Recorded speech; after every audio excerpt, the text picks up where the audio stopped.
Hello and welcome to now episode 2 of my Philippines adventure series. If you've happened to miss episode 1, I've left a link up here for you. You know, I'm nice like that. Now in this episode, you find me deserted on my own private island and living that castaway experience. So following on from episode 1, we left El Nido and jumped onto a short boat ride to a small island called Daracoton Island? Daracoton? I don't know how you pronounce it, where we stay in for a few days and having a private island experience. This was just something I was really looking forward to on this whole trip. Where you stay in these man-made huts, or women huts, you know, again, PC. You overlook the beach, again, surrounded by clear blue crystal waters and staying on your own mini island with just not much around you. There's very limited access to anything on the island. It really is just a perfect place just to get off the beaten track, remove yourself from your normal comfort zone and, you know, just get off the grid and just live off the island, so to speak. Literally just a few days to sunbathe, swim and snorkel and just, you know, lounge around.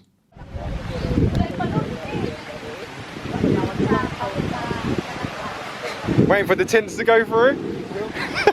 Hello, you join me on my little castaway experience. They call this the Isla or Isla experience. We've pretty much come to a very small island just off of El Nido. We have the whole island to ourselves. So we've got all of these individual huts that we're staying in, very small and cramped however, and there's not really much on the island, just, you know, your toilet, your shower and a bar for our food and drinks. That is pretty much it. There's no electricity for charging anything, and most importantly, which a few of my other group members are a bit frustrated about, is that there is no signal here for our phones.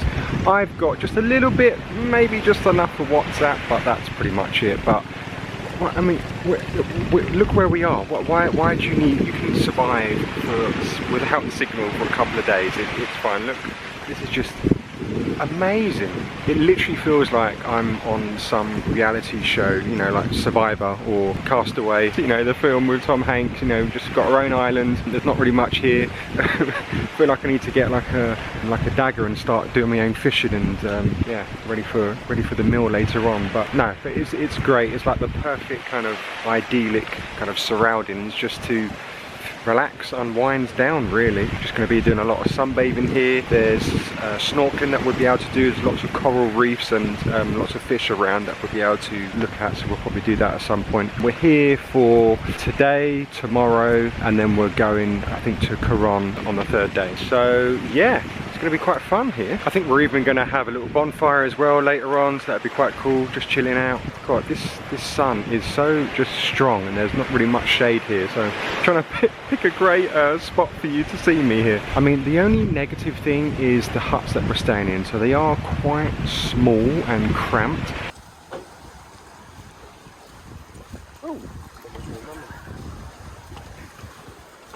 Oh no, what are you laughing at? Don't say this. I haven't even got it yet. I'm just staring at it for a second. Oh no. Are we top and tailing?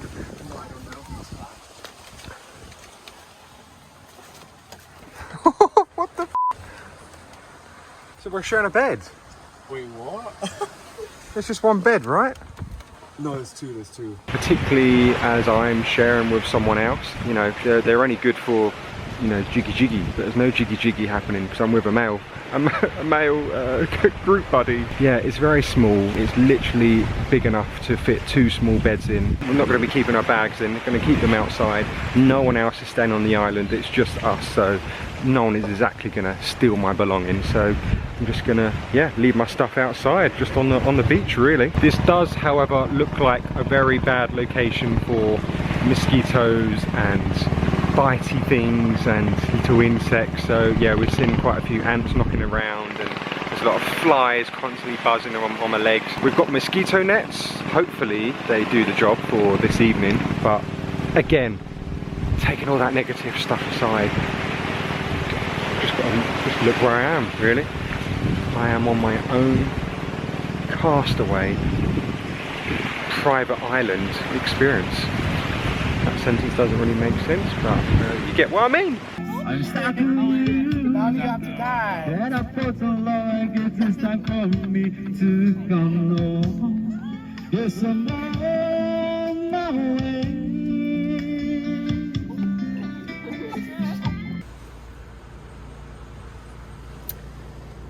So this is the mosquito net. Thankfully, I'm standing here on my own. My buddy has upgraded himself and gone to a bit more of a bougie kind of tent. So yeah, this is me. Wish this mosquito net wasn't so low, but yeah, here we are. We're going to spend the night now.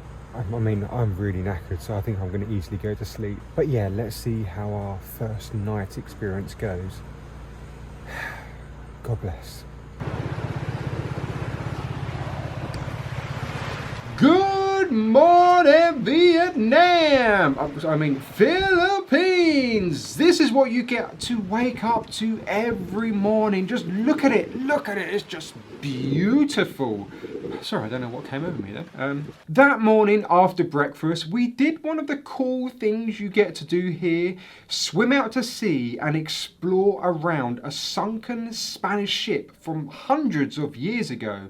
And because of this, the sea and sea life has completely taken over it. You know, it is now home to just amazing colours of coral reefs and fish and just weird looking things I've got no idea of. It's teeming with life here, and there's just so much to look at.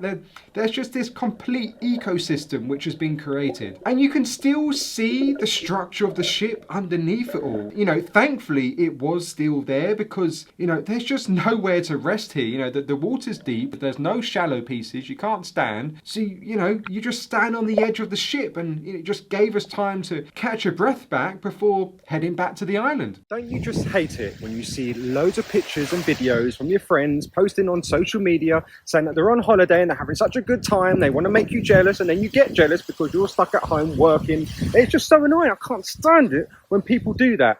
What's that, mate? Yeah, we're in the Philippines. Yeah, welcome. We're having such a good time. Yeah, we'll see you later. This is still recording. After a little rest, we went on a little tour around the island to see the inhabitants that actually live here. I'm like, what? Live here? What? I had no idea that people were actually living here. I thought we were the only ones. But no, there is actually up to 80 people that live on this small island. We met a few families and learnt how tourism positively impacts their lifestyle. We was even invited into one of their homes. You know, it's just a basic shack, just looking very cramped and missing all the luxuries, you know, us Westerners are used to. I was amazed, but also I kind of liked it. You know, I love that whole simple way of life, just living off the island, then making some money by selling what's grown on the island, you know, like coconuts, for example. It's just amazing. And speaking of coconuts, however, one of the tour guides tried climbing a coconut tree, and they are huge here. That's about all my comfort goes right there. And then one of the guides who actually lives on the island shows us how it's actually done. I mean, he was so quick to go up. He makes it look effortless. It may not come across on camera, but these trees are so tall. It's just ridiculous. I just can't imagine how rock hard the soles of his feet are to climb up. The toughness of the bark of these things. I don't know if you've ever touched a coconut tree, but the bark is very hard and sharp. Yay! You get random. And you know what? On the island here, there was a lot of little local kids just following us around and smiling and giggling at us, who were just ridiculously adorable. I'm talking like stunning cute kids who were just so happy, and you know, it just made me realize, you know, we don't need all these attachments that we have in life. This materialistic life that we lead, you know, us Westerners in the world, and these kids just probably don't know half the stuff that we know, and they don't care. They're really happy, you know, and it just made me think, I definitely need to have that life. I mean, I would happily just switch lives in a heartbeat. Hi there, my name's Andy. Thank you for coming to my TED Talk.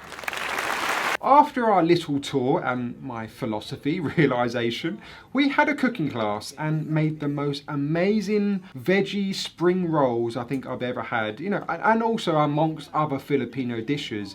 It was all rather tasty. After, we just spent the rest of the day just relaxing and then more relaxing in the sunset. I mean, there's not really much else to do around here. And that's it.